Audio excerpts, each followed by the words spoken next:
Hello everyone, welcome to Star IQ के video platform पे आप सभी का बहुत बहुत स्वागत है।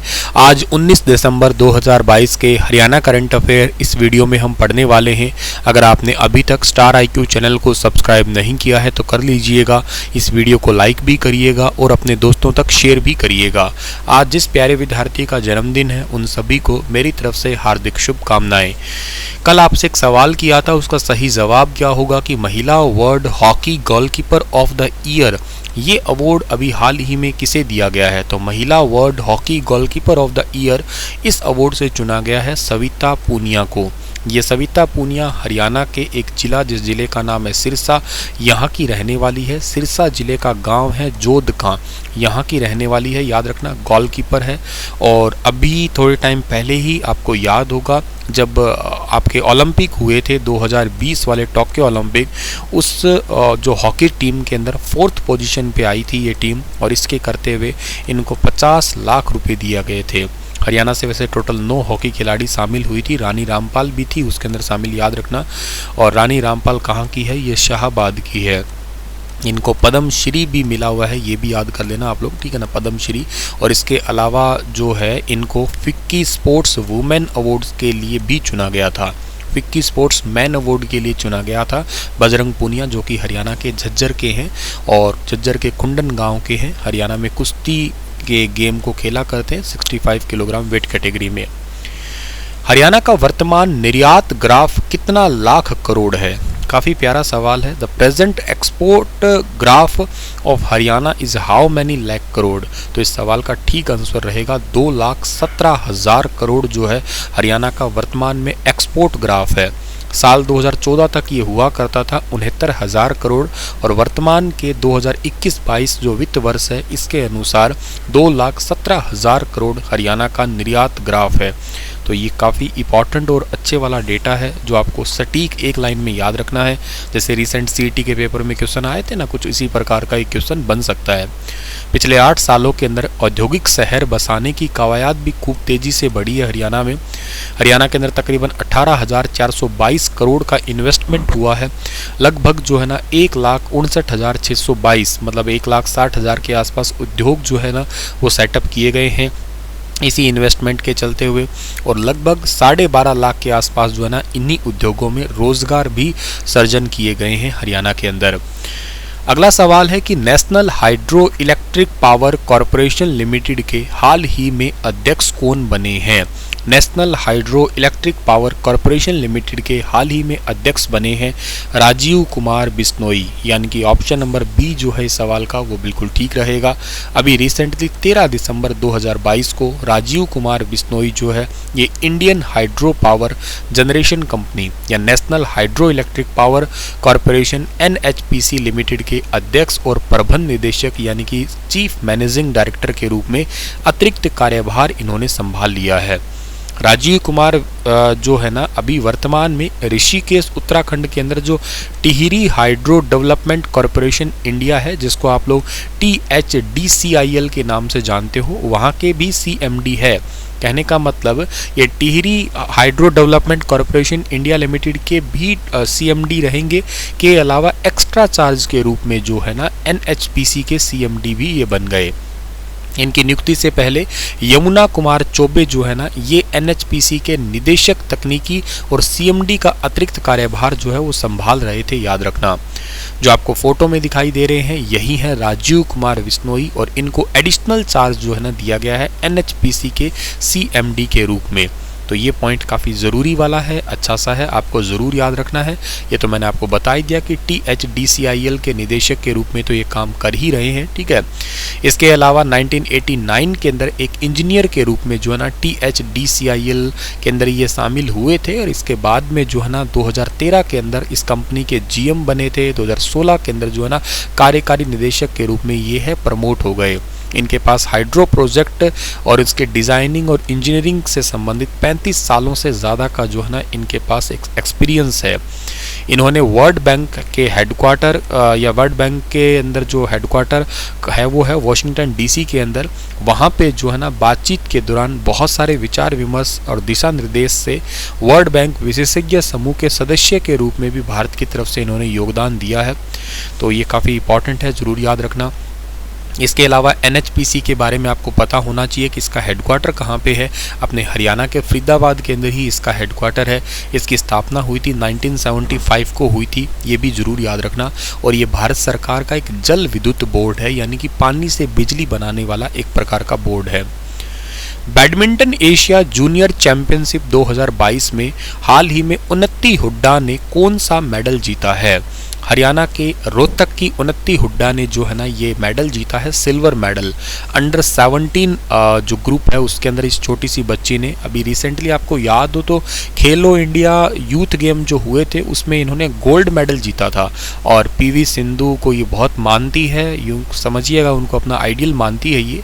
29 नवंबर 2022 से 4 दिसंबर 2022 तक नानथंबुरी थाईलैंड के अंदर बैडमिंटन एशिया जूनियर चैंपियनशिप हुई थी और उसमें उन्नति हुड्डा ने जो है ना अंडर 17 U17 लिस्ट के अंदर सिल्वर मेडल जीता। और एशिया मीट अंडर 17 के अंदर ये इस प्रकार का मेडल या इस प्रकार की मीट में मेडल जीतने वाली पहली भारतीय महिला बनी है। ये फाइनल में थाईलैंड की जो है ना ये सरू नराक से ये हार गई थी, वरना तो ये गोल्ड मेडल ही जीत लेती।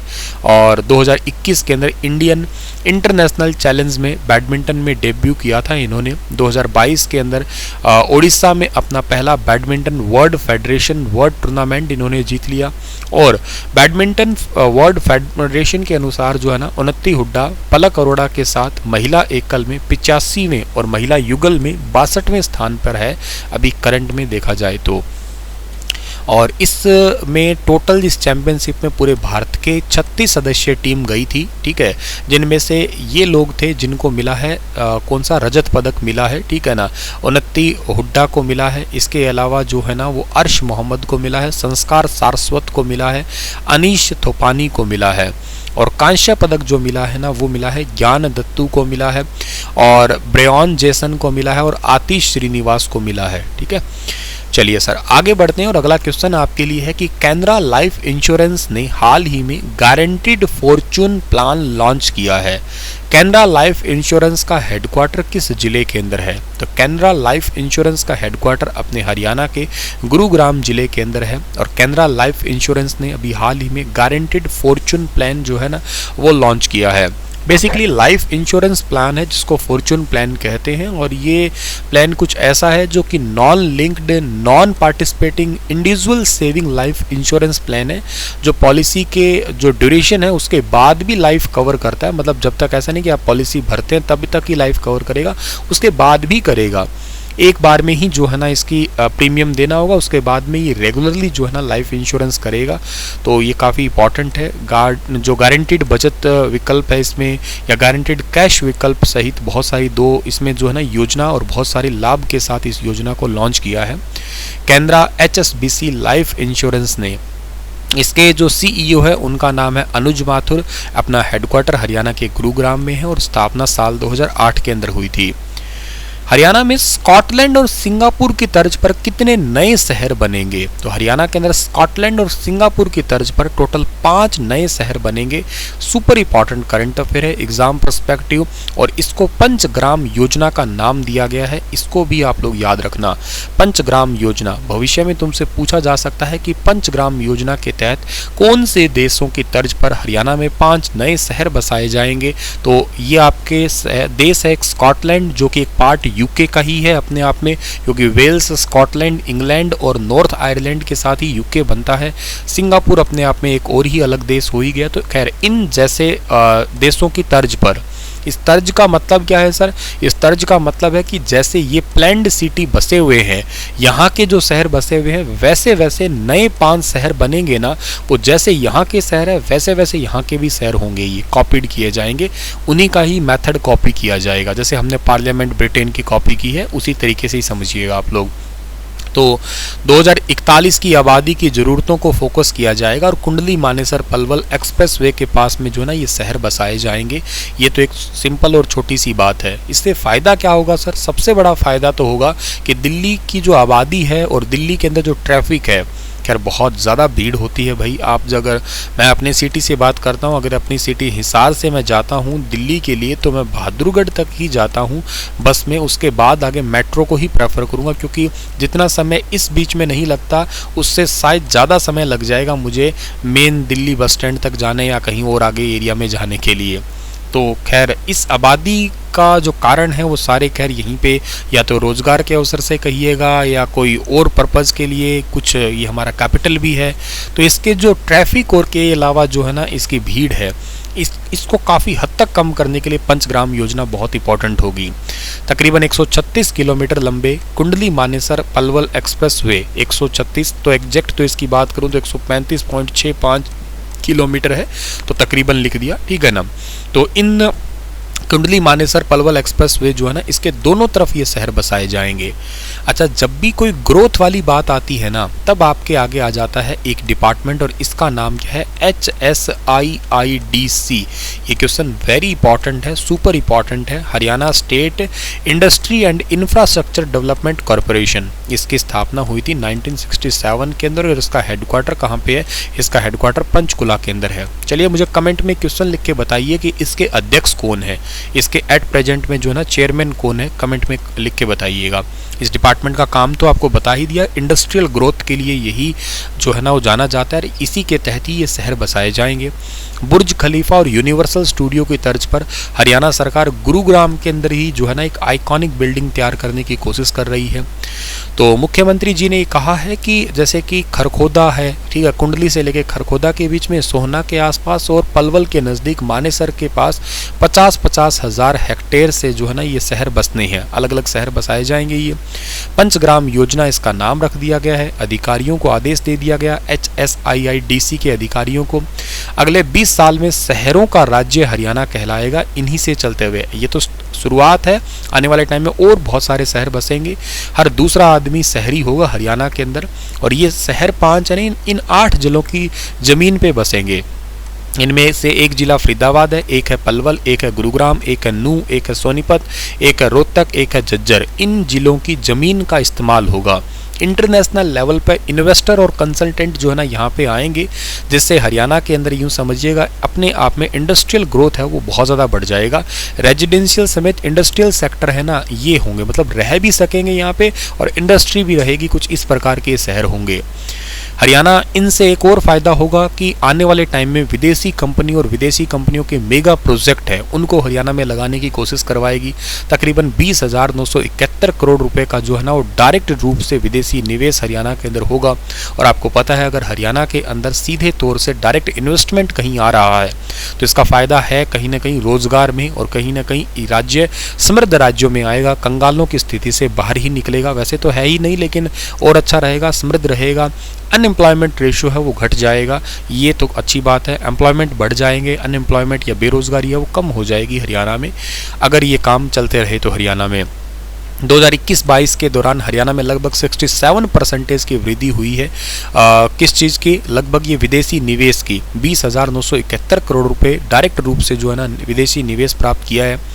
और आपको अगर मैं बताऊं एक कंपनी का एग्जांपल ले सकता हूं, जैसे फ्लिपकार्ट कंपनी है, ये पातली ग्रुप है हाजीपुर मानेसर के अंदर, वहाँ पे 140 एकड़ ज़मीन पर एशिया का सबसे बड़ा एक सेंटर बना रही है। इसका क्षेत्रफल लगभग 30 लाख वर्ग किलोमीटर है, वेयर हाउस बना रही है और इसमें लगभग 13,089 करोड़ रुपए का इन्वेस्टमेंट होगा। लगभग 16,000 से ज़्यादा लोगों को जो है ना वो रोज़गार दिया जाएगा।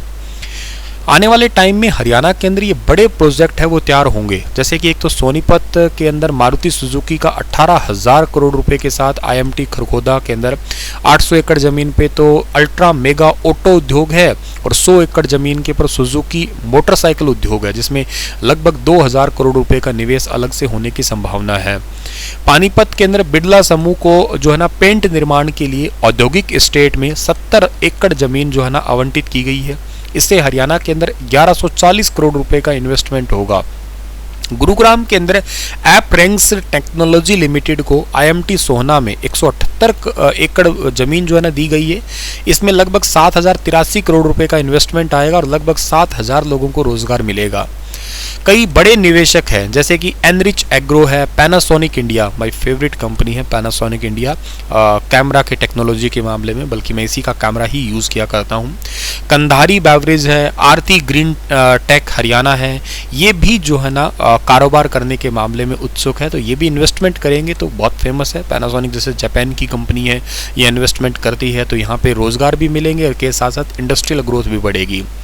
दिल्ली की होलसेल मार्केट, आज़ादपुर सब्जी मंडी, मसाला मंडी के व्यापारी हरियाणा में औद्योगिक कारोबार की जो है ना संभावना तलाश रहे हैं, तो इसके करके आपको याद होगा कि एक बहुत बड़ी मंडी जो है ना गुरुग्राम के अंदर बन रही है, हॉलैंड की तर्ज पर फूलों की मंडी बनाई जा रही है, बहुत ही ज़्यादा इंपॉर्टेंट है। सोनीपत के गन्नौर के अंदर जो है ना वो पेरिस की तर्ज पर बागवानी मंडी स्थापित की जा रही है।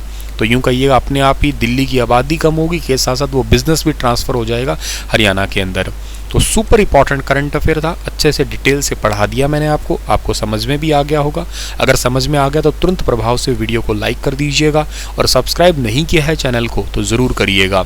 आपके लिए क्वेश्चन छोड़ के जा रहा हूँ कि किस हरियाणवी ने नई दिल्ली में आयोजित IQAL विश्व चैंपियनशिप में 2 सिल्वर मेडल जीते हैं? दिलेर वर्मा, प्रेम राजपूत, अनीश चौधरी, विजय आरव। बताइए विस्तार से इसके बारे में। कल फिर हाजिर होता हूँ लेटेस्ट अपडेट के साथ में। Stay happy, stay healthy and stay connected with star IQ।